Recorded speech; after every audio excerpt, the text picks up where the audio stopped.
Our first podcast we did was what is a Japanese maple, and we talked about how there are Japanese maples from 3 feet to 30 feet in a 10-year frame. So there's a lot of different changes there. So choosing the right Japanese maple for your location is really that first step. It's like choosing the right dog.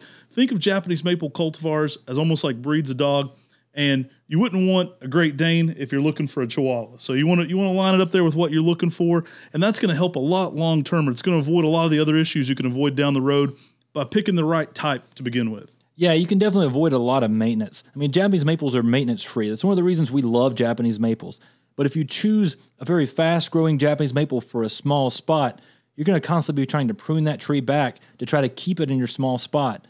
Or if you selected a smaller Japanese maple for that same spot, it would do fantastic and you would have less maintenance and less care that you actually have to do to take care of that Japanese maple in that spot. We talked a little bit last week about people choosing the wrong tree for the wrong spot with Steve Bender, the Grumpy Gardener. And we called it the Maple Massacre, where they poodle the Japanese maples because they've chosen a large growing tree for a small spot. You know, with Japanese maples, there's 1,000 varieties. And that means that we have varieties that are narrow, varieties that are dwarf. And so we've got a Japanese maple to fit everyone's spot in their garden. And so if you start out by choosing the right Japanese maple, the Japanese maple is going to do it's going to be so much easier for you to grow. And that's really the first key step. We've got Japanese maples that are heat tolerant, Japanese maples that are sun tolerant, Japanese maples. Most Japanese maples can do well with some morning sun and afternoon shade.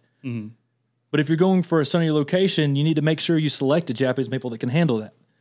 So we've got some great videos on YouTube about heat tolerant Japanese maples. We got, I think, a 3-part series. It's going to be growing.